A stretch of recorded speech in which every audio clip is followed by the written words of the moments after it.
I'm joined now with the captain of the women's varsity basketball team, Kendra Harris.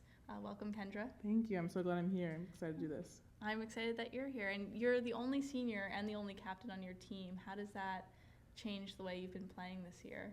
I would definitely say it's a lot more pressure. I mean, you have to. I mean, you're the leader. You're the example. The coaches look to you to help your other teammates, especially the younger ones, and then your teammates look at you to help. Maybe communicate with the coaches better and speak for them if needed. And it's intense. I mean, it's a lot of pressure, but I have great. There's 4 juniors, and I have great. The juniors help a lot. The sophomores and the freshmen. When I came in, I actually didn't have any seniors. When I was a freshman, there was no senior class. So I think kind of that weird start helped me prepare for like being the leader and having other people have to step up. So. Well, you've definitely been leading with those 16 points at Trinity. What have some of those, like the best moments of your last season been? The Trinity game was definitely a highlight. I just remember playing with my teammates and like when someone passes you the ball and you score, that's one of the best feelings ever. And like being able to like point to that person and just the cohesiveness of that game was amazing. The previous game, Amherst, we ended up losing by 2 or 4, and that was a tough loss. But that was an amazing feeling too. I mean, to get that close to beating Amherst, and especially in previous years we may have gotten like blown out. That overall was a good weekend. I would say in the beginning of the season we had an away tournament in St. Joe's in Connecticut. That was a great weekend. We won that tournament, and I mean, anytime you win with your team, even if it's not the best win or maybe it's an ugly win, we call it. It's great. Winning is great with your team. Yeah. And so the Wesleyan team, why did you choose to come here to Wesleyan to play basketball? Tell me a little bit about the recruiting process.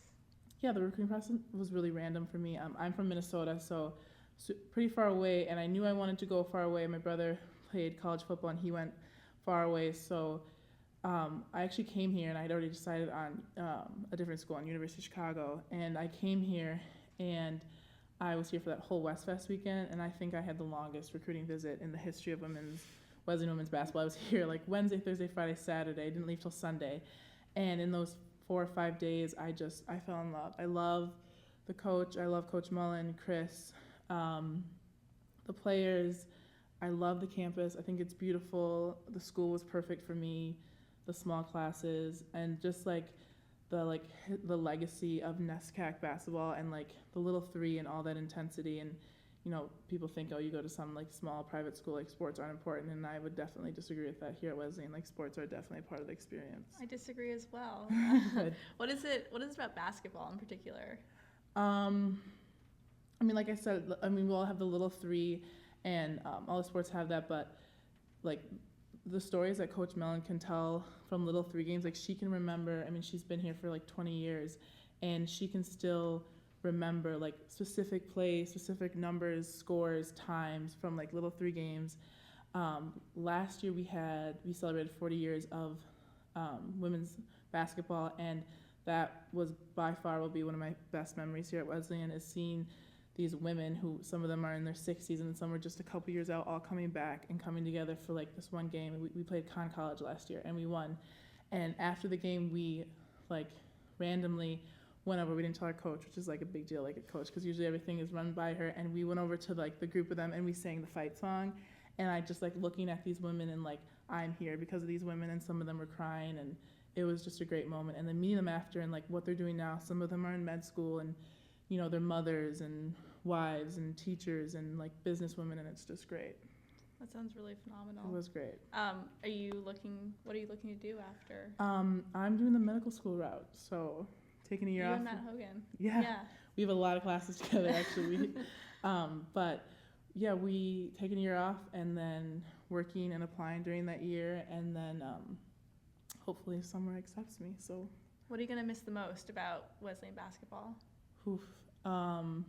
We have a lot of laughs and in practice with the coaches. I'm going to miss the laughs. I don't have a sister. I have 2 brothers, and I'm going to miss being around a bunch of great, talented girls all the time, women, I guess I should say. I'm going to miss the intensity of like having a goal right away. Like you come down the court and your goal in those next 30 seconds is to score, and the intensity that brings with that. But mostly I'm really, really gonna miss my teammates. I'm gonna miss the coaching staff. I'm gonna miss being literally down the street from like some of my best friends, and that'll be tough. But you mentioned the 30 seconds that you have to score. Can you and for men's basketball it's 35. So can you right? Can you speak to those differences at all? To be honest, it's so funny that you say this, because before all the girls were like, yeah, Title IX, the girls are doing it too. But I honestly don't quite understand the difference, the 30 to 35. Mm-hmm. I'm also not a historian of the game. If anything, I would have thought it would have been reversed if you think about it. But I mean, I guess that's just maybe girls can react a little quicker. I don't know. The 30 seconds goes like this, I can tell you. So. Well, we were talking about how women's basketball is like a strategy-based game, and that is what separates it more from men's basketball. How, what sort of plays are you guys running on the court? I think the way that we run plays are, obviously the end goal is always to score, and we have, the way we just talked about this actually in practice today, there's checkpoints throughout plays, and you make sure you run them, and then at every other point you see can you pass right here right to the post? Are you looking for the skip for the three, something like that? But the end goal is always to get a basket. But we make sure that there are multiple ways within one play, within one set to get those points. So. And really getting each girl where she needs to be to score. Yeah. Yes. So where's your favorite place to shoot to score? I'm a back to the basket, turn in, just kind of laid in, power layup type of girl. It seems close. To work for you. Yeah, I like to stay down low. Now, I wish I was a 3-point shooter, but, didn't happen my 4 years here. That's okay. We can't have it all. No, we can't. Well, okay. So if you had to describe Wesleyan basketball, what are some of the things that come to mind? Cardinal pride, heart, together, family. With women's basketball, I'd say sisterhood. Toughness, fun, a lot of fun, love, I would say, intensity, legacy, challenges, road trips. I had road trips this season. Was there a favorite? Well, it's not done yet, but we've had a couple tough losses on the road, so I haven't had a favorite road trip yet. The most memorable road trips tend to be the ones to Maine, but I think those are because they're the longest for the Bowdoin Colby games. What's the best part of the road trip? Do you guys play music or? Yeah, the best part of the road trip is after a win. We come back, and it's kind of, I hope I'm not giving a secret tradition away, but when we get to when the graveyard's right on Vine Street, we sing the fight song, and I'll miss that. That's definitely something I'll miss.